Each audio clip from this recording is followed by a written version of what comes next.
It's Wednesday, and you're listening to Warlock Wednesday on Ehnotherpodcast.com.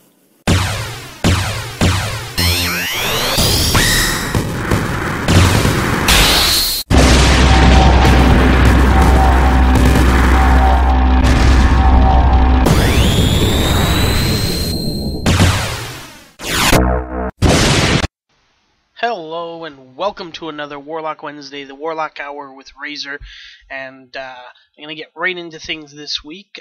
First of all, I just want to mention, you're listening to Ehnotherpodcast.com, but I've recently started putting up the back episodes of Warlock Wednesdays up on YouTube, so if you want to check those out, I'll put a link in the description and you can check those out there.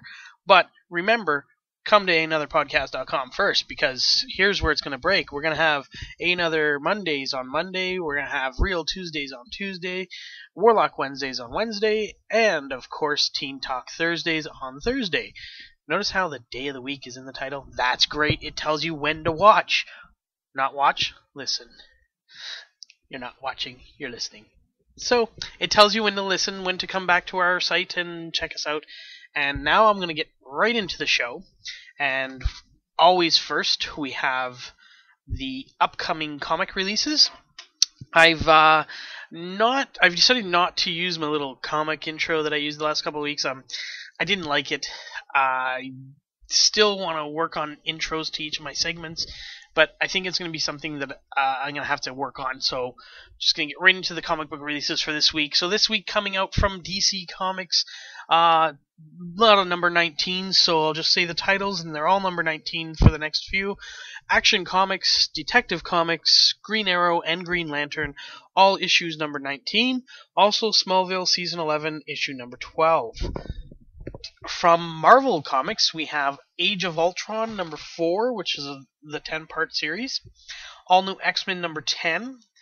Deadpool number 7. Superior Spider-Man number 7, and a miniseries Thanos Rising number 1 of a 5-part series. Independence this week, I didn't notice too much that looked interesting, but Miss Fury from Dynamite Entertainment number 1, it's a new comic that's just starting this week, so I might check it out. It could be something interesting, could be something not interesting, but that's coming out from Dynamite Entertainment. Image Comics is putting out Witchblade number 165. So that is it for the comic releases for this week. Personally, all the ones that I listed from Marvel I will be picking up.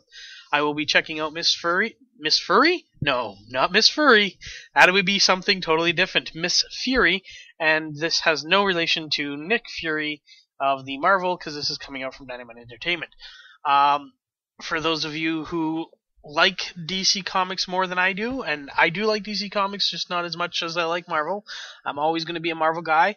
The DC releases for this week is very slim in my imagination. I can't speak.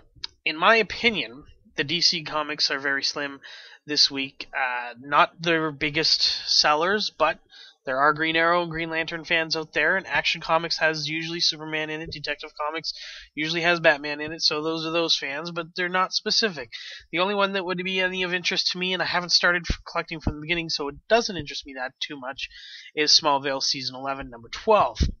However, as I said, I'm doing this for you, the listeners, not just for me.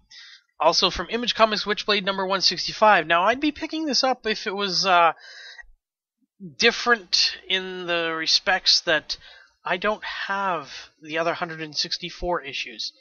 So it would kind of be pointless for me to start at 165, but perhaps down the line I'll wait till a story arc begins and I can start collecting it, or at least check it out to see if I like the comic as much as I liked the anime. So that is it for your comic news. We're going to move on. We're going to get into the weekend box office. I was slightly surprised. This past week, the top movie was the movie that I thought it was going to be. However, it made less than I thought it would make. I thought it would crack the $50 million mark. I was even putting it as high as over 60. However, it only made $40.5 million. Now, only is a relative term, but Coming in at number 1 this week, G.I. Joe Retaliation, the sequel to the G.I. Joe Rise of the Cobra, and not much correlation to the original flick, but Channing Tatum is in the movie. He doesn't have a big role in this movie. The bigger roles are definitely being carried by Dwayne Johnson and Adrian Padalecki, or however you say her name. And then, of course, you have like the surrounding and supporting casts like Bruce Willis and Arnold Vosloo and other actors who round out the movie. I'm not going to get into them all, but it is number 1 in its debut weekend, and it had the long weekend to help those numbers, so that's why I was predicting it a little higher. However, $40.5 million, nothing to scoff at. It's the only downside to this is it's only a third of its budget, and less than a third at that. So for a third one to be made, we'd have to see some numbers, or at least see some strong numbers for the next few weeks. Coming in at number 2, and which is probably the number 1 movie at my personal theater, The Croods, the animated movie from Fox and DreamWorks. That brought in another $26.7 million, and when I say it was busy at my theater this weekend, let me put it to you this way. I worked this afternoon, this being Monday, you're listening to it on Wednesday, but I worked this afternoon, and the movie had 317 people in the first show. Now that's 317 people out of a 366-seat auditorium. So, taking into account that children under 3 get in for free, that means this theater was basically sold out. Now, all of our other shows, we have 12 screens. All of our other shows, the next highest one had 81, and the next one down had 59. That's just to give you an indication. Everything else was below 50. And then in the second set, same thing. 320 for the Croods. Everything else below 60. So, Croods was definitely my theater's number 1 movie this weekend. And G.I. Joe probably suffered for the fact that it was Easter weekend and kids' movies were going to be the popular ones. And that's why I believe Croods held strong at number 2. So moving down the list, number 3 on the list, which did not release in my city, and I'm not surprised because we haven't gotten any of them, Tyler Perry's Temptation, Confessions of a Marriage Counselor. Now, Tyler Perry has his specific audience. Usually he brings in good numbers, but he has a target audience. And pretty much all the people watching his movies are the people he wants watching his movies. So, while other people may not like his movies, he has a good audience, a good enough audience to rank him number 3 at $21.6 million. I don't know if I mentioned Croods. Croods made $26.7. Olympus Has falls from the number 2 spot from last week to number 4 with another $14.1 million. Oz the Great and Powerful slips to 5th at $11.7 million. The other debut this week, The Host, brought in $10.6 million to slip into 6th place. The Call drops down to 7th with another $4.9 million. Admission drops to 8th with $3.2 million. Spring Breakers drops to 9th at $2.7 million. And The Incredible Robert Wonderstone rounds out the top 10 at $1.3 million. Now, Spring Breakers opened 3 weeks ago, but opened on very little screens. It is now on 1,380 screens, approximately. And that is about a huge, I'm going to say, it doesn't show me the percentage, but it's pretty much an 85 to a 95% increase in screens from when it started. This movie has brought in $10 million with a budget of $5 million. From all accounts, it is a pretty crappy movie. It's not recommended for children. Definitely not recommended for children. And even though it has 2 actors who were formerly Disney stars in Selena Gomez and Vanessa Hudgens, those Disney kids that watch those shows should not be watching this movie. It's a lot of basically sex, drugs, and killing. That's basically the entire movie in a nutshell. So I'm actually surprised that our theater even got it, because as I mentioned last week, we didn't get it. Now we got it, and it did very poorly at our theater. It was not a very popular movie, and has had lots of people giving it bad reviews. So take that with however you want to, but I'm going to move on to the new releases coming out this week. And this week, a couple of new releases. First of all, Jurassic Park 3D, the re-release of the original Jurassic Park movie into 3D theaters. Also this week, a movie I'm very excited for, Evil Dead, the remake of the original Evil Dead by Sam Raimi. This is not by Sam Raimi. He is producing it. Bruce Campbell is producing it, but they're not involved in the actual directing or acting in it. It is strictly a reboot for the new millennium. It is a reboot fully and totally, in that this is definitely going to be more horror than the original was. Now, the original was definitely shooting towards a horror, but it became very campy, very funny. It had a cult following. There's many fans of Evil Dead out there, especially as it moved on to Evil Dead 2 and Army of Darkness. I'm going to have more news on that later, but I am very excited to see this movie. It looks fantastic. I'm even more excited because my girlfriend is visiting me from Ireland this coming weekend, and we are going to get to go see this movie together, which is something we don't get to do being 3,000 miles apart. So I'm very excited for this movie, and I cannot wait to see it.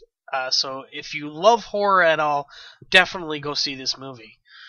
All right, I'm going to move on to other entertainment news, and a little bit of sad news at first, a little Tinseltown stiffs, if you will. Sorry, Ralph Garman and Kevin Smith, for stealing that. But Richard Griffiths, the British actor, who many of you will probably recognize more for playing Harry Potter's Uncle Vernon in the Harry Potter franchise. He's definitely been in many, many other movies. He's won Tony Awards for plays, biggest one being The History Boys. He also did the movie The History Boys. He reprised his role for the movie.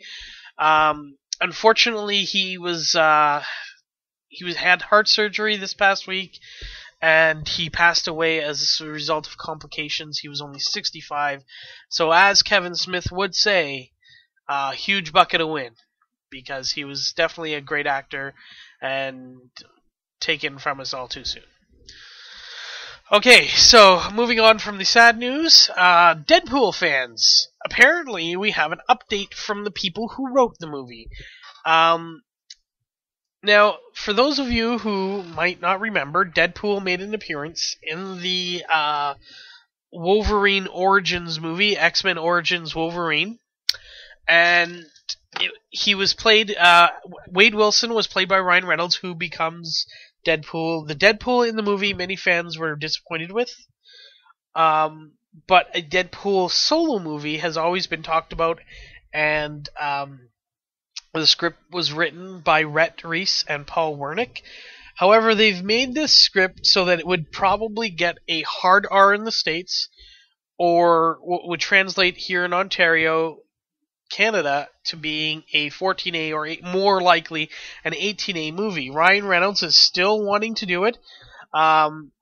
Studio Fox, who owns the rights, says they don't think a comic book movie should be rated R, but if they are saying that, they've never read a Deadpool comic, because that's just the way it is. Now, one of the writers says, the way I would describe it is to say it's the best script we've ever written and probably ever can write. Now, that's kind of just self-promotion and pumping yourself up, but, you know, whatever. To us, it's the pinnacle of what we are capable of, and we are super proud of it. And that's fine, you can be super proud of your script.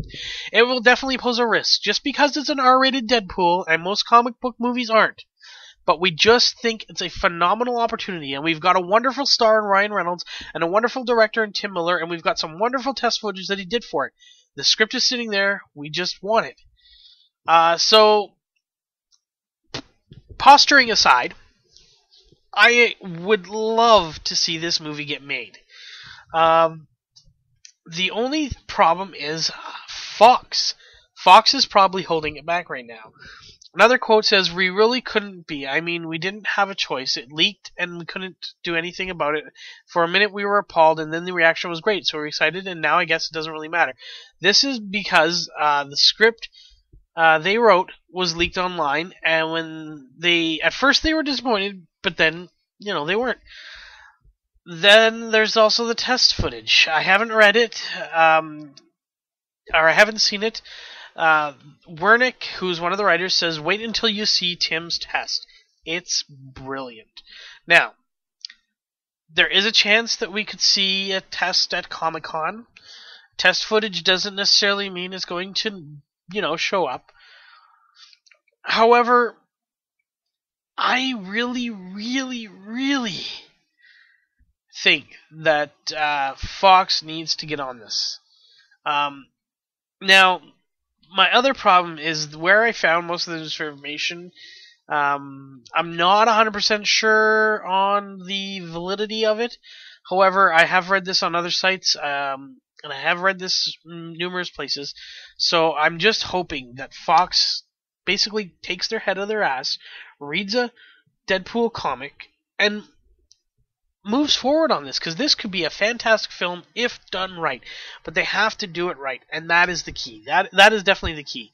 The reason why I don't trust this site is because they had an article that just kind of bombed their credibility. They basically said, well, I'll just read you the title of the article. "Warner Brothers doesn't want Ryan Reynolds playing Deadpool because of Green Lantern." Warner Brothers has no say over Deadpool because, well, Fox has the rights to Deadpool. So maybe Warner Brothers is holding him back in the fact that he has a contract with them. But let's face it, there is going to be no Green Lantern. Reynolds has said, he's been on record to say that basically he's not doing a Green Lantern. Mostly because the scripts were terrible. He didn't like the first script. He acted in it. People bashed him for it. But let's be honest, it was a terrible Green Lantern movie. So, I just want to give you, you have... okay. You have a guy who wants to do a great movie. Now, I support Ryan Reynolds. He's Canadian. I want to see Ryan Reynolds do Deadpool because that is a role I think he can play to perfection. I'm sorry that if people disagree, but I think that he was perfect for that role.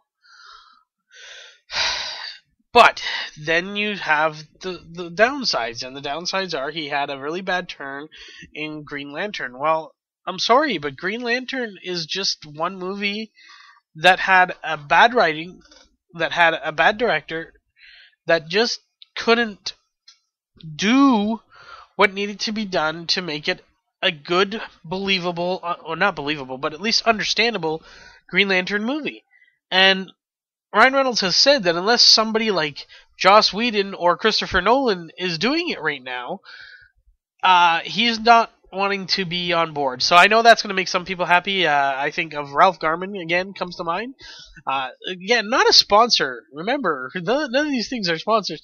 But I've just mentioned him 2 or 3 times now, him and Kevin Smith. Oh, there we go again. It's not name dropping because I don't know them, but Ralph Garman has always said that he didn't like the Green Lantern that Ryan Reynolds did, and he gives Ryan Reynolds a little bit of flack for it. They even have a segment dedicated to doing the Green Lantern Oath better than Ryan Reynolds. So I just want to make sure that Ryan Reynolds gets his just deserves on my show, because I think he is a good actor. I'm not going to say he's one of the best actors there is, but he's definitely in the top 10. He's definitely an actor who can bring it. He's definitely shown that he has the acting chops to do a good Wade Wilson / Deadpool. Give the man a chance. Fox, you need to take the risk on this. That's something Hollywood doesn't do enough of. They don't take risks. That's why we get too many reboots, too many remakes, and too many reimaginings. The 3 R's of Hollywood. Let's remake something, let's reboot something, let's reimagine it. You guys need to take some risks, because you know what? The rewards could be wonderful. Yes, you could lose. That's the whole point of a risk. But if you don't take the risk, you can't cash in on the rewards. And trust me, a Deadpool movie will sell itself, because there are many Deadpool fans out there. So, that was a long time on Deadpool. So let's move on. And for those of you who didn't know, Roland Emmerich, the director, I believe writer too, excuse me, just need a little drink, of the Independence Day movie, has said that he has already got planned Independence Day sequels, 2 of them, actually, a 2-part Independence Day sequel, and he says it's going to take place, I believe he says 20 to 25 years after the original.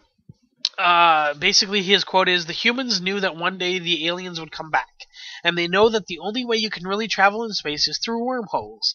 So for the aliens, it could take 2 or 3 weeks, but for us, that's 20 or 25 years." He's also said that Bill Pullman will be back as President Whitmore, but he's not sure if Will Smith will be back as Captain Steve Hiller. The film will follow characters...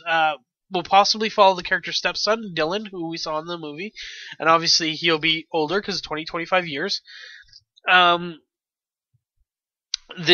tentative titles are ID Forever Part 1 and ID Forever Part 2. Emmerich goes on to say, "It's a changed world. It's like parallel history. Humans have harnessed all this alien technology. We don't know how to duplicate it because it's it's organically grown technology, but we know how to take an anti-gravity device and put it in a human airplane." So, the scripts are in place, the story is in place. My question is, and I'm pretty up on American history and American politics, so to speak. I'm not a huge fan of politics in general, but I do know that after a president serves 2 terms, which is 8 years in office, he is no longer eligible to be elected president. So how is Bill Pullman going to be president 20 years after the fact? That is my question. That is way more than 2 terms. He was in the start of his first term when we last saw him. 8 years later, he will no longer be president. So how is 20 years later he going to be president? I'm leery about this. Very, very leery about this. And let's face it, Roland Emmerich just likes to blow shit up. So that's what we're going to see the movie for anyways. Alright, moving on. MGM is going to partner with GK Films to produce a new Tomb Raider movie. That's right, Tomb Raider is going to fall into one of the 3 R's of Hollywood and get a reboot. They are, after the reboot of the game, which is out now, Tomb Raider Reborn, basically, with a new rebooted game, let's reboot the movie. And I'm not against this. There are several actresses I think could take on the role, who was made popular by Angelina Jolie, and even after she played the role, the character kind of looked a little bit like her in some of the games that came out around the time. The new Lara Croft, personally for me, I know that it seems kind of maybe obvious to some, but I would have to go with Jennifer Lawrence as my top pick. I think that Scarlett Johansson could probably play the role, and depending on when it gets made, give it a year or 2. Chloe Moretz, who's going to be in the new Carrie movie, and she also plays Hit Girl in the Kick-Ass and Kick-Ass 2 movies. So, I mean, there are actresses out there that could definitely pull off this role. Chloe might be a little young, depending on how they want to shoot this, how they want to go, but definitely Jennifer Lawrence, Scarlett Johansson, maybe even Olivia Wilde. I don't know how well she can pull off action, but, I mean, there's quite a few actresses. Like I said, Jennifer Lawrence will be at the top of my list, and the reasoning for that, uh, simply because Hunger Games, X-Men, and Silver Linings Playbook has shown she has a wide acting range. She can do the action movies. She can carry a movie. She's won an Oscar for Silver Linings Playbook. So, I mean, why not? I think that would be absolutely phenomenal. Now, I guess the biggest question would be, when are they doing it, and does it conflict with any of the other things she's working on? Because obviously she does have the not Avengers, X-Men and Hunger Games franchises to worry about. Okay, moving on to some Star Wars news. There are many actors that want to be a part of it. Another person who's thrown his hat into the ring is Dwayne Johnson. However, they're still trying to get together what the story is going to be for this next Episode 7. And J.J. Abrams is really busy right now with Star Trek Into Darkness because that's coming out in May. So that's his focus. The only thing that I can say is that the other actors have come forward and said they want to be in it. Diane Kruger, Ian McDiarmid, Harrison Ford, obviously. There's been just so many actors coming out of the woodworks wanting to get a part of Star Wars. And even George Takei played an April Fool's joke on many fans when he posted on Facebook and on Twitter today being April 1st. I know you're listening to this on Wednesday, so it's a couple days later. But basically, he posted on Twitter and on Facebook that he was being cast in Star Wars, and it kind of set up his little...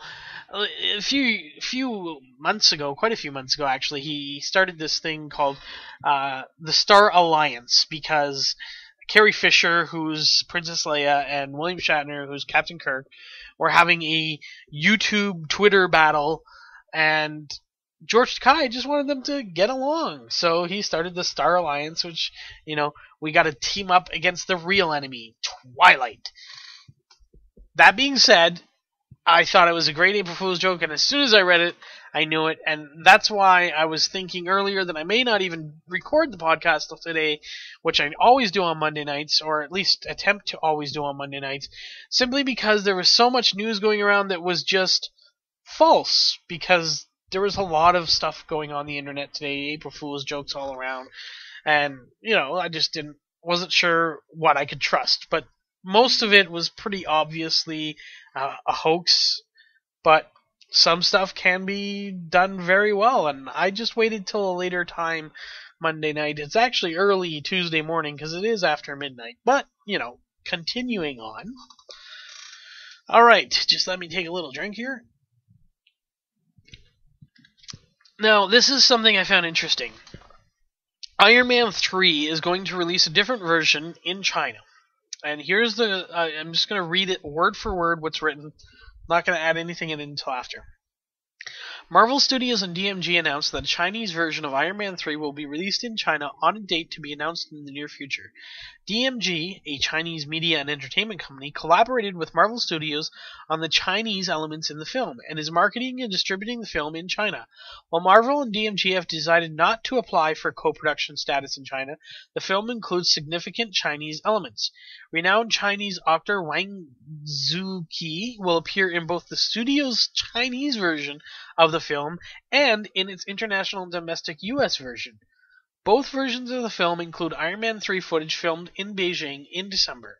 The Chinese version of the film will also feature a special appearance of China's top actress Fan Bingbing and will offer specially prepared bonus footage made exclusive for the Chinese audience. Marvel Studios' experience working on this film with Fan Bingbing and Wang Ziqi and in shooting in China has been very positive and has created a springboard for future collaboration with China's talented stars and its growing film and television industry.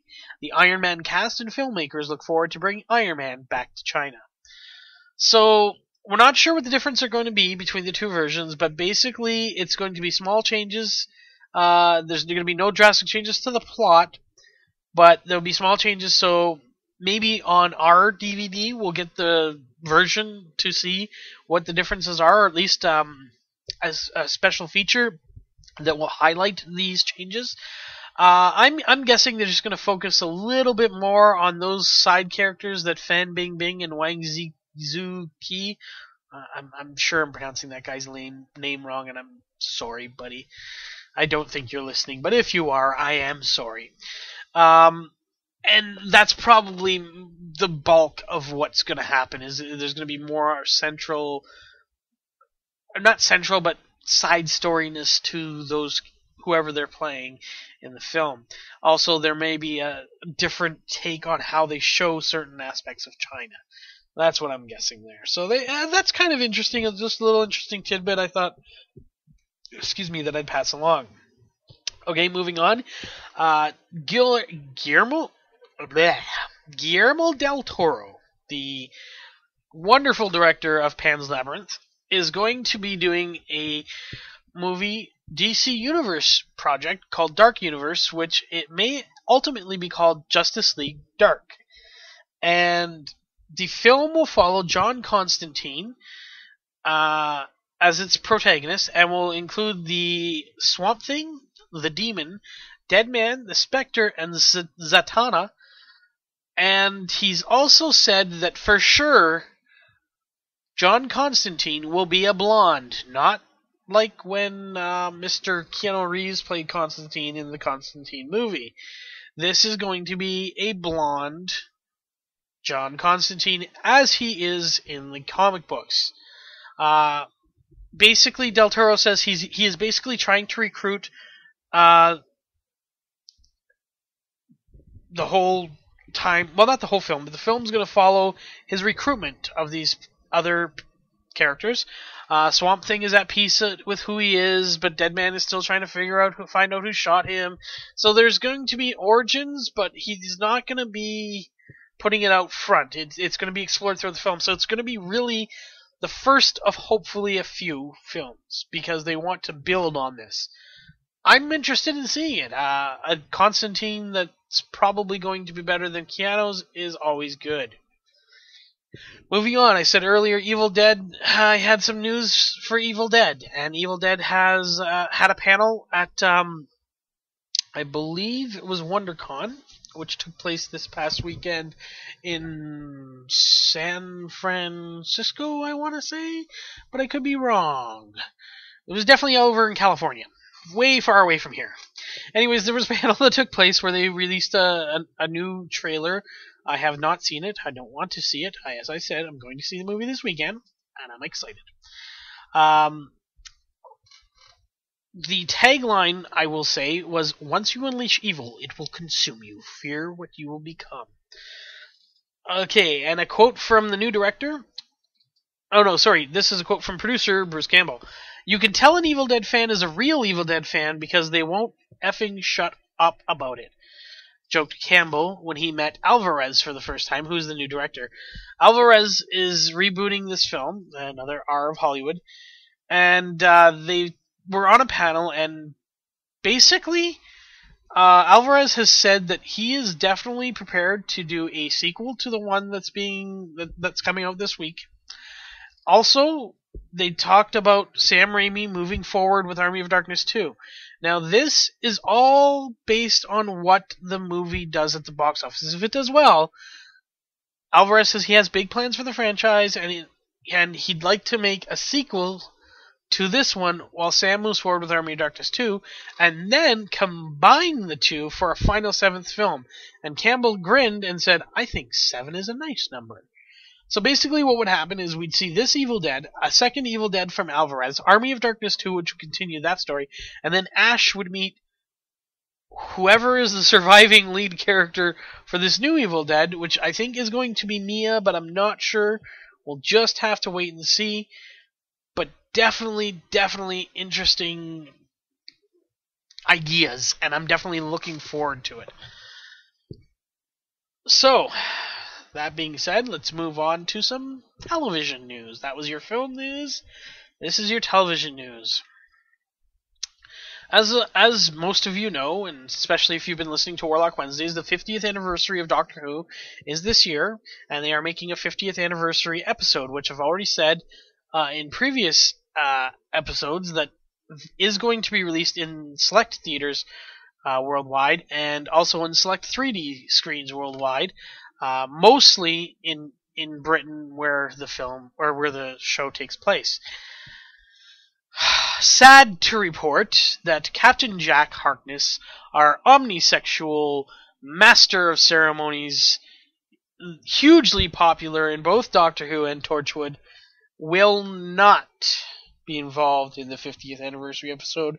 John Barrowman himself tweeted on March 24th, which would have been the last Wednesday, after I'd already recorded last week's episode, stating specifically, I will not be involved in the 50th anniversary episode of Doctor Who.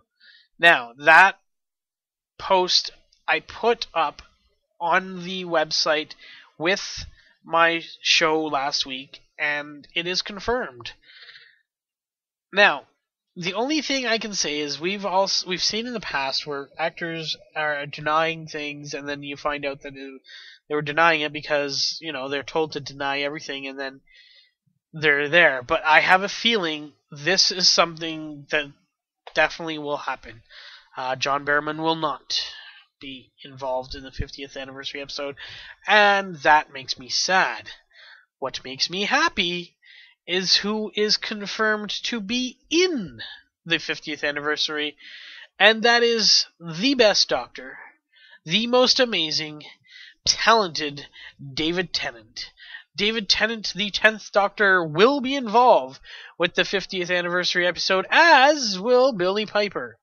So Rose and the 10th Doctor will be in the 50th anniversary. So that is interesting. That is an official announcement from the BBC. The BBC, the quote here says, the BBC have now issued a statement confirming that David Tennant and Billie Piper will make up part of an exciting all-star cast of a special episode celebrating the 50th anniversary of Doctor Who. Doctor Who announces all-star cast for 50th anniversary, and that's who they've announced so far. That is it. So all-star cast, and you don't include John Barrowman? I'll have to wait and see. Moving on to other television news, Clark Gregg, better known as Agent Phil Coulson from the numerous Marvel movies, he is going to be the star of the television series S.H.I.E.L.D, which will be brought upon us in the fall of this year. Clark Gregg was spoken to, and he had some things to say. I'm going to read it. I've been so happy in living this geek fantasy as they kept adding Agent Coulson to everything, including the Avengers, and then gave him this magnificent, almost Shakespearean death scene, and I found out on that day how much I love this guy and had to come to identify with him, partly because of the way fans responded to him, and also because he had such a great niche in those movies. He got to be funny, he got to be, in this case, heroic, and then I got to say goodbye to him. And it was a very emotional day. And yet I feel what Joss did with that was fantastic conclusion of the character. And even though my friends at Marvel said, we spend a lot of time talking about how Coulson lives, and we know that there's a movement out there, and there are t-shirts, and people paint on bridges, Coulson lives, we're going to bring you back. And it's one of the many things people tell you that never happens. And then I get this call from Joss saying, well, there's a script, and here's what we're thinking, and it's after the Avengers, and here's the concept. Obviously, he's not going to give us the clues, but he goes on to say, by the time Joss finished telling me, I was in. After people see the show, they'll have some clue as to why I'm still there, still breathing, but I don't think they'll know everything. Clark Gregg has signed a multi-year deal for Agent Coulson. When he signed it, it was 3 lines that turned into this whirlwind thing that Agent Coulson has been part of. Fans love him. He's going to be a huge part of S.H.I.E.L.D. He did mention that the whenever you watch this TV show, there's always different stories every week, but there's always, for good shows, there's always a huge story arc that encompasses the whole season. And a big part of this story arc is going to surround Coulson's return from the dead, and it will be a very important part of the first season of S.H.I.E.L.D., but it's going to also carry a little bit of mystery. So, throughout the season, we're going to find out more information of how he lives, or why he lives, or whatever he is, but we may never find out everything. That's basically what they're saying. Some TV announcements. I am a True Blood fan, so with the ending of The Walking Dead this past week, I am looking for... Game of Thrones did start, but I am now centered on June 16th. That is when Season 6 of True Blood premieres, and I am definitely looking forward to that. I'm hoping that they kind of change it up a little bit. I want to see more focus on the main central characters that we had in the first 2 seasons than in the last 3 or 4 seasons. But True Blood returns June 16th. I am looking forward to that. The CW announces the start date of their summer lineup. The only thing I'm interested in here is a little show called Whose Line Is It Anyway? And that premieres July 16th. So June 16th for True Blood, July 16th for Whose Line Is It Anyway? Something I talked about previously on here. Now, I don't normally do a lot of entertainment, like TMZ type stuff, but something caught my eye this past weekend, and I just had to say it, because I can't stand the man. And unfortunately, he is a man now. I still can't stand him, the kid. He's a kid to me, but I can't stand him, and that's Justin Bieber. I don't like his music. I think that child stars, quote unquote, usually end up like Lindsay Lohan or Paris Hilton or the Kardashians, where they're probably hated. For every one fan they have at least 5 people that hate them. So if they say they have 2 million fans, they have 10 million people who hate them. Justin Bieber is one of these people. For every fan he has, 5 more people don't like him. And it's not that we hate kids. It's not that we hate that he's successful. Well, it's partially that. But we hate the whole point that they think they can do whatever they want. And that's what Justin Bieber thinks he can do. Because he's famous, and because we've seen Lindsay Lohan get away with basically almost murdering people. Well, okay, not murdering, but she definitely got away with grand theft larceny. I don't know the exact terms, but theft over thousands of dollars. I mean, she stole the necklace, and she's wrecked her car, and she's done so many things, and she doesn't go to jail, so celebrities think they can get away with everything. Justin Bieber this week decided to drive his new Ferrari that was dropped off at his house at 8 a.m. around his gated neighborhood, driving what witnesses say was in excess or at least close to 100 miles per hour. And when a 47-year-old man, father of 3, went over to Justin's estate or property or whatever and says, "You can't drive like this," Justin responded by saying, "Get the F out of here," spit in the guy's face, and then said, "I'm going to effing kill you." So the man has filed battery reports and wants Bieber prosecuted, although that probably won't happen. And, yeah, I hope he does keep pressing charges. I hope something gets done, because, you know what? They don't deserve to be treated any differently than anybody else. If that had been any other Joe Schmo, they'd probably be in prison right now. At least, if not in prison, they would be out on bail and having to wait their day in court. And that is why I can't stand it. Now, one last bit of entertainment news before I move on. I've been reading a few articles, and I have none pulled up because I don't really care. A movie that I really enjoyed called Zombieland. They're making a TV series out of it. I've got 2 words to say to that. No thanks. The movie did it. The series won't. No thanks. That's my 2 words on the Zombieland series. No thanks. Okay, so moving on to sports news. Now, sports news this week will not be like last week. Last week it was a very long segment. Before I do get into sports news, though, I'm going to play those promos that we have just because we like our people who keep coming back to our shows. I don't get many guests. Mostly I'm recording this in my apartment alone on a Monday night. But, we do have Real Tuesdays, which is actually a radio show first on Saturdays, and then put into podcast form for you to listen to on Tuesdays. And we like the people who come out to our shows and be guests, so I'm just going to play a couple of promos here for you from Rob Cicetto. Hi, I'm Rob Cicetto, creator of Zombie Portraits. You can check out Zombie Portraits at zombieportraits.com. Hi, I'm Rob Cicetto, and you're listening to Ehnotherpodcast.com. So, thanks to Rob for that. So remember to visit his website, check out his stuff, and thank you, Rob, for your sentiments. Alright, so moving on to the sports news, as I said, not going to be as big as last week, but I do have quite a few because we're approaching the NHL trade deadline, so let's get right to the NHL stuff.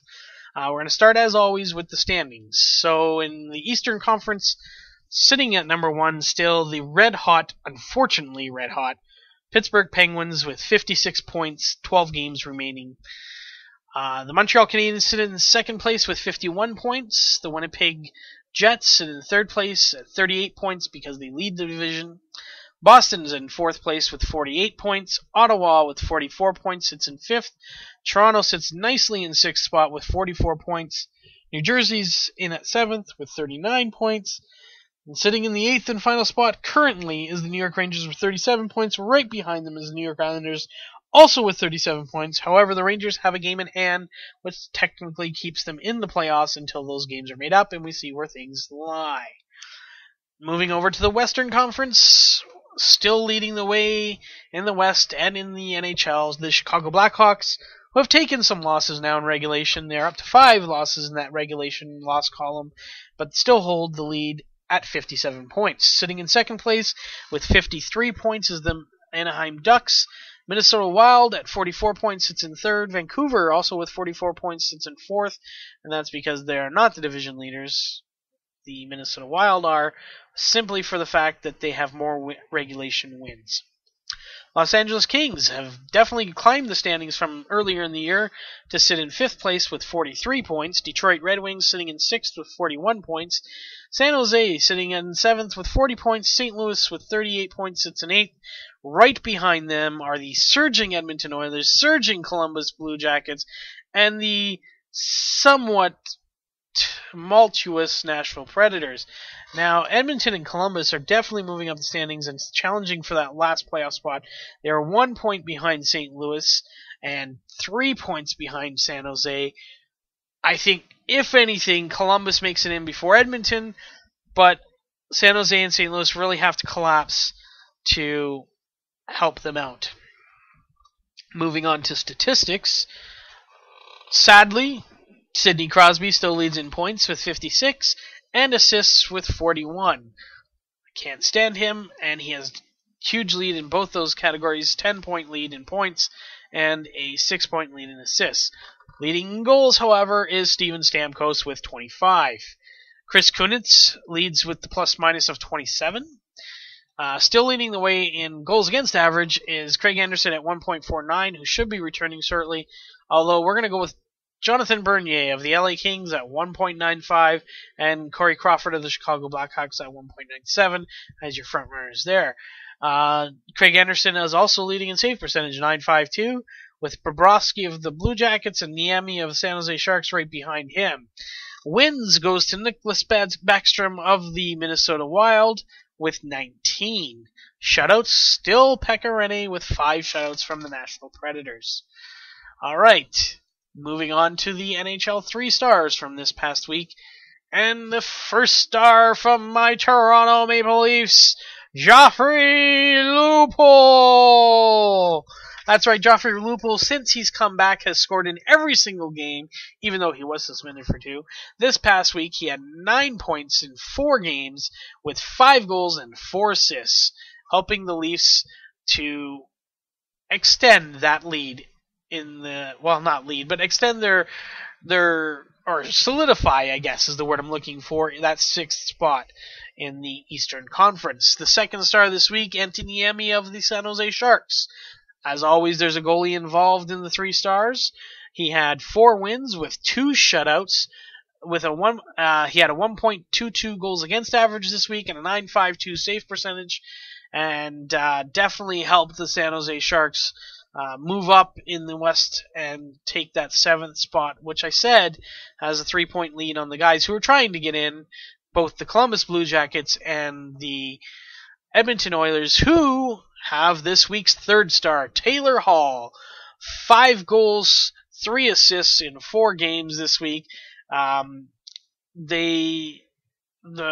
Edmonton Oilers have been going very strong of late, and Taylor Hall broke a Wayne Gretzky franchise record for the fastest hat trick to start a game.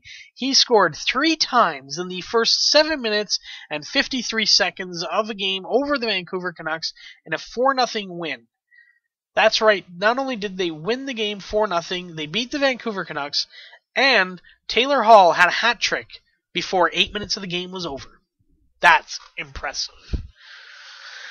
Okay. Huge trade. The Calgary Flames trade Jarome Iginla to the Pittsburgh Penguins for a first-round draft pick in 2013, the rights to Kenneth Agostino and Ben Hanowski, 2 minor league players, and the first-round draft pick go to Calgary. Jarome Iginla goes to the Penguins. Now, this is surprising, because up until about 1:29 a.m. on Thursday morning of last week, all indications with Jarome Iginla was going to Boston. I would have much preferred him in Boston because I hate the Pittsburgh Penguins, because they have a player that I loathe in Sidney Crosby. So, I was very disappointed to find out at 1:39 a.m. the trade was official with the Pittsburgh Penguins. Flames trade Iginla to the Penguins. And that sucks. The reason why he was traded there is he had a no-trade clause, which means he had final say in some of his movement issues. And now this is hearsay, but what I've heard is that basically Jay Feaster, the GM of the Calgary Flames, had 2 deals that were ready to be made. He had a deal with Boston for a certain couple of players and a draft pick, and he had a deal with Pittsburgh for a couple of players and a draft pick. He approached Jarome Iginla. Where would you like to go? Very classy move, but he gave the choice to Iginla. Iginla received a call from Sidney Crosby, both part of Team Canada's Olympic gold medal win in 2010. In fact, it was Jarome Iginla who did all the work in the entire tournament, and he even worked the corner to pass the puck to Sidney Crosby, who scored his only goal in the Olympics to win the game for Canada. While I was impressed that Canada won, and so happy that Canada won, I said, why, in all things normal, did that man have to score that goal? Jarome Iginla and I can't remember the player's name, but there was other players that had a much better tournament and played much better throughout the entire tournament, the entire Olympics, than Sidney Crosby. And anybody could have scored that goal on Team Canada, no matter who it was, because Jarome Iginla was the one who set up the play. So Jarome Iginla wanted to go to Pittsburgh to play with Sidney Crosby. Bad news. The first game that Sidney Crosby and Jarome Iginla played the same time, in the first period, Mr. Crybaby Sidney Crosby took a puck to the face and has a broken jaw. Now, I shouldn't sound happy, but I am. Why? Because for the next week to 2 weeks, to maybe 3 or 4 weeks, there will be no Sidney Crosby. He'll be back for the playoffs, sadly, as it is just a broken jaw. It's nothing that will keep him from working out or skating. He just won't be able to skate with any contact for a while. It looks like he'll probably be out 2 to 3 weeks, 4 weeks on the outside looking in. Now, I guess the only thing is the Penguins have made some trades. They've made lots of movement. Will they miss him? Yes. Will it affect their playoff run? No. Sadly, that he will be back for the playoffs, and it'll just be a matter of whether he can get his timing back and everything. And I personally hope he does. I personally hope the Penguins go out in the first round. I can't stand them. I hate Crosby. I never want to see that man win. I can't stand him. I'm sorry. I can't stand him. He's got talent. I'm never going to deny that he's got talent. I hate him. Okay? I just hate him. With the trade deadline approaching, which is April 3rd, which by the time you're listening to this, it will be trade deadline day. Now, I'm wanting to possibly do some kind of special show, but I have to talk to our network leader, and maybe I'll put out a special thing on YouTube on Thursday and recap any of the big trades that might have happened, because it could be a long week to wait to see the trades when we know they're happening on Wednesday. I just hope that the Leafs do something to improve what they have without losing what they've got, because in all honesty, they're playing very good hockey right now. I mean, they beat the Ottawa Senators on the weekend 4-0, and that's an impressive feat. So, excuse me for a second. Just needed a little drink there. So anyways, with the trade deadline approaching, we have some trades to announce as of Monday, which I'm recording now. The Philadelphia Flyers have traded Harry Zolnierczyk to the Anaheim Ducks. I cannot pronounce his name. His name is Harry. He's 25. He has 1 assist in 7 games for the Flyers. He had 3 goals and 3 assists last season, playing in 37 games for the Flyers. He will go to the Ducks. The Flyers get Jay Rosehill, and Rosehill was with Toronto last season. Well, between the Toronto Leafs and the Toronto Marlies, and he's a tough, rugged forward, and that's who the Flyers get, and that's who the Flyers like. They like those tough, rugged forwards, so maybe he'll help bolster their toughness. But I'm assuming the Ducks are going to send Zolnierczyk to the minors and let him develop there. Another trade. Kind of another Flames thing as the Flames unload and try and rebuild. The Flames have moved Jay Bouwmeester to the St. Louis Blues in exchange for the St. Louis Blues first round 2013 pick, minor league defenseman Mark Kundari, and goaltender Rado Berra, who is an unsigned draft choice currently playing in Switzerland. As I said, the trade deadline is Wednesday at 3 p.m. Jay Feaster has been busy. This was a initiated deal by the Flames to try and move the contract to acquire assets. They want to basically stockpile, and they're going to build. And they're going to be in a rebuild, and that's fine. Teams have to go through it. But this helps the Blues because the Blues... they've lost 2 of their top defensemen who are hurting, and this brings in another defenseman that'll help them out. Another trade that was made, the Blackhawks acquire Handzus, Michael Handzus from the San Jose Sharks. This deal is, let's see if I can find what was... Okay, veteran center Michael Handzus to the Sharks, and a 4th round draft pick goes to the Chicago Blackhawks. or goes to the San Jose Sharks from the Chicago Blackhawks. So Michael Handzus for 4th round draft pick in this year's 2013 draft. Also, there was another trade. Robin Regehr got traded to the Los Angeles Kings from the Buffalo Sabres for two 2nd-round draft picks. One in this, none this year, sorry. One in next year's 2014 draft, and then the following 2015 draft. So Robin Regehr goes to LA, who are missing defensemen Willie Mitchell and Matt Green, who are kind of injured right now, and Robin Regehr will help get some experience grit manning the blue line for the Los Angeles Kings as they make their playoff run. In Buffalo, as we all know, is not going to make the playoffs. I don't think they have any chance of making the playoffs, even though maybe mathematically they might still be in it, but, whatever. Alright. Now, those are the trades that were made.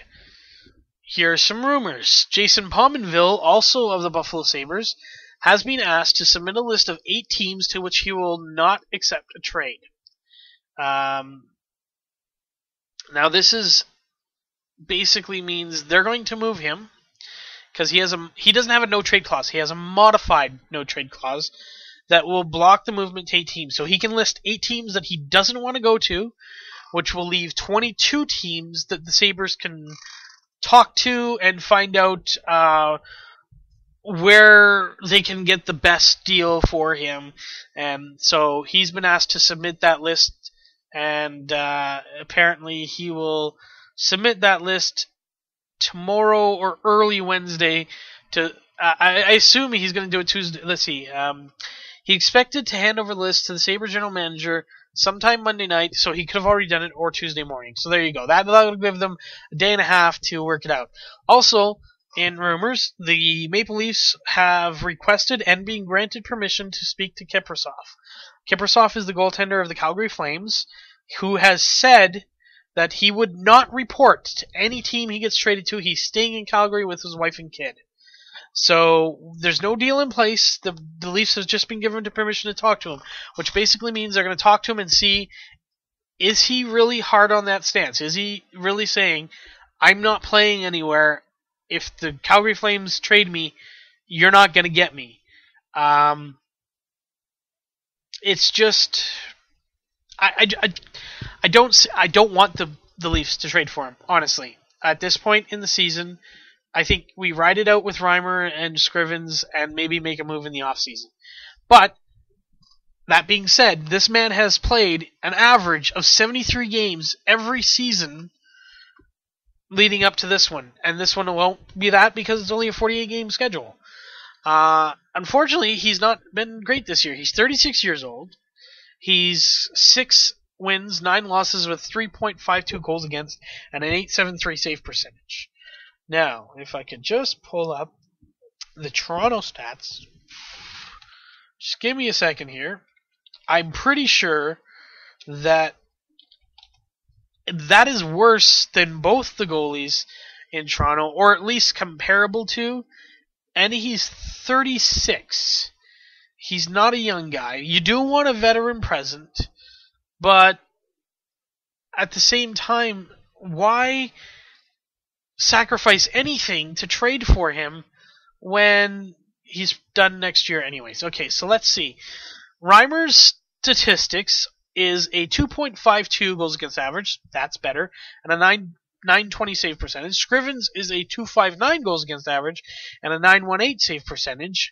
Records of 7 and 8, so Scrivens is lower, but Reimer 13-4-4. I'd stick with what you got. I'm really not wanting to see this happen. See what happens in the next day and a half, but I don't want to see this happen. I really hope nothing comes of it. But that's just my opinion. So that's hockey, and now I want to move on to a little bit of baseball, since the baseball season is now underway. Last week, myself and Zach had a big discussion on the Blue Jays, and we were talking about who might be that fifth starter. Well, it's not Ricky Romero, it will be J.A. Happ, because Ricky Romero was optioned to Single A Dunedin of the Florida State League. Basically, Romero, they don't think he's ready. They want him to adjust his struggles that he went through in spring training. They want him to work things out. He had a 6.23 ERA. He was lit up in a minor league start. He did have a good final start of the year. He gave up. He allowed 6 hits, 3 walks, 3 runs, while striking out 2 over 4 1/3 in Pittsburgh. Not a great, but much better than his other ones. They want to see him make better strides. They feel that the weather in Dunedin would be much better than it is in Buffalo, so instead of sending him to their AAA team, they're sending him to their Single A team, letting him work things out. I believe that he will be back with the Jays this year. Maybe not till June, but he will be back. Excuse me. This means that from last season, the Blue Jays only have one starting pitcher in the rotation from last year's opening day roster, and that being Brendan Morrow. Your other pitchers, leadoff man, not really, but he's the guy leading off, R.A. Dickey. Probably number 2 starter is going to be Brendan Morrow. I believe that's what was said. Then you have Mark Burley, the lefty, Josh Johnson, another power pitcher, and then you finish up with J.A. Happ, who I believe is another lefty. So it's going to go knuckleball, fastball, lefty, fastball, lefty. Back to the knuckleball. So good mix-up of things, and that's pretty much how it would have been with Romero there anyways, because he's also a knuckleball thrower. Or not a knuckleball thrower, sorry, a left-handed thrower. So, yeah, Romero's down to the Single A team, and I'm hoping that he uses this to his advantage. Other players have gone through this and succeeded, and I'm hoping it does the same for him. I believe Cliff Lee or Cole Hamels, one of those 2 Philadelphia pitchers, has done this, and it really helped his career. Something I want to mention. Baseball's payroll, they don't have a salary cap. They don't have anything that really hinders rich teams from basically spending as much money as they want. The Yankees always have a high payroll, and this year is no different. They set a record, in fact, spending $230 million on their payroll. They spend $29 million on Alex Rodriguez, who will probably not play till mid to late this year. $29 million on one player. The lowest paid entire team of the Houston Astros are only paid $27 million. So one player on the Yankees pays for the entire roster of another team. That, to me, says bad news. Bad news for a lot of things. And I don't know if you could ever get a baseball salary cap, because the Yankees will stop it at any point. Everything revolves around the Yankees, apparently, in baseball. So I hate them. They are a team I love to hate. I can't even say that. I loathe them. I don't love to hate them. I loathe them. I downright loathe them. They're one of those things, like Justin Bieber, where for every one fan they have 5 more. They have 5 people that hate them. Kind of like the Leafs. For every one fan the Leafs have, they have 5 people that hate them. So I like a team that a lot of people hate. But I am on the other side when it comes to New York Yankees. I hate the Yankees. And I say, when you're over $150 million in payroll, for every million that you're over, so in this case for the Yankees, that would be $128 million. You donate $100,000 to charity, which would be $1.28 million to charity. You can't tell me that the Yankees couldn't do that. I think that should be done. That's my personal opinion, and I'm sticking to it. Now, since the Major League Baseball season has started, I'm not going to go into standings yet because one game has been played. Actually, a few games have been played, but only one that I'm going to mention today. And that's the $27 million Houston Astros kicked off their season in the American League, where they are premiering because they were in the National League for their entire existence, I believe. And they're now moving to the American League, and they're taking on state rivals, the Texas Rangers. And they played on March 31st, which was the Sunday, on Easter Sunday, the first official game of the baseball season. No other teams played. They were the only game that night. And the Houston Astros, with their $27 million payroll, crushed the Texas Rangers 8-2. That is amazing. Yes, the Houston Astros are off to a huge start. And I'm really looking forward to seeing how they play in Game 2 on Tuesday. So, that all being said, I have one final segment I want to get to, and that's my WrestleMania 29 predictions! Yes, WrestleMania 29, Sunday, April 7th.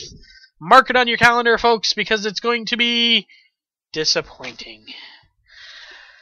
The lineup for WrestleMania 29 has 3 matches that are kind of interesting, and, well, 3 matches that people are interested in seeing, and then a bunch of other matches that just don't make any sense whatsoever, and probably only one of the other matches is going to be entertaining. Alright, so let's run the list. My favorite wrestler, probably second favorite of all time, Chris Jericho, Y2J, will be facing the newcomer, Fandango. Or however he says his name, Fandango. Fandango will be facing Chris Jericho at WrestleMania 29. And my prediction here is Chris Jericho is going to probably lose again. I want to see Chris Jericho win. I will be rooting for him. I will be cheering for him. I will jump up screaming if he wins.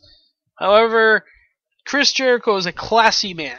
He is the type of wrestler, entertainer, who will do anything for the company he works for.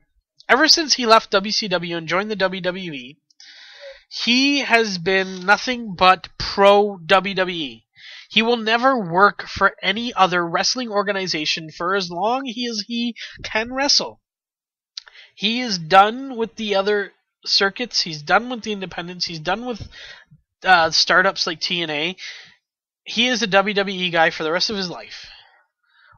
No matter when he retires finally fully from wrestling, it will be as a WWE superstar, and soon after, he will be in the Hall of Fame. He is he's won the most Intercontinental titles. He was the first unified champion, uniting the world title and the WWE title.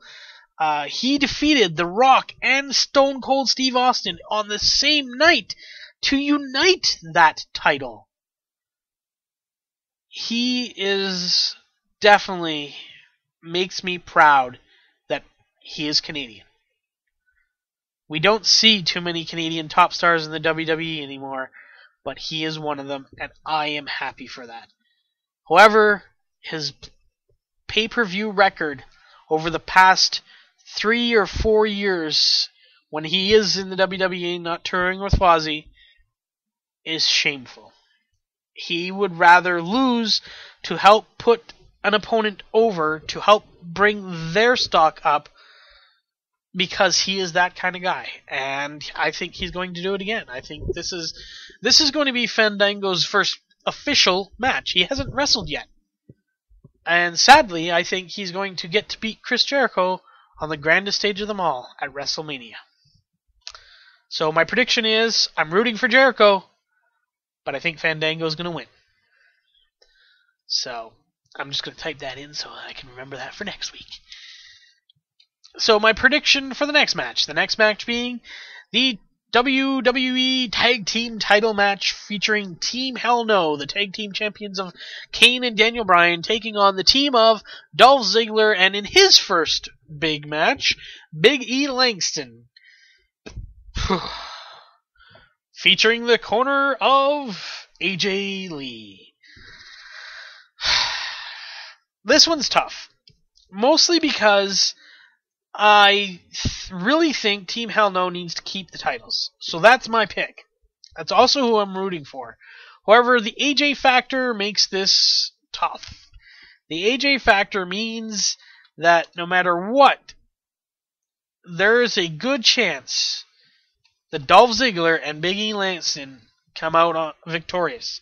However, I am going back to my old faithful. I keep doing this every pay-per-view, it seems.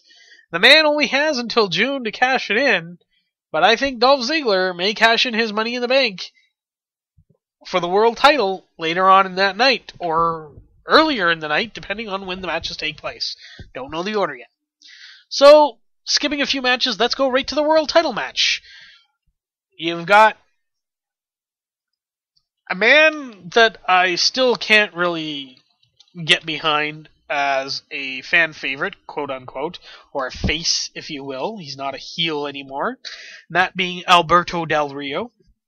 I'm not a big fan of his. He has some... Obviously, he's got talent. In my opinion, he's not the greatest wrestler, but, he's got talent.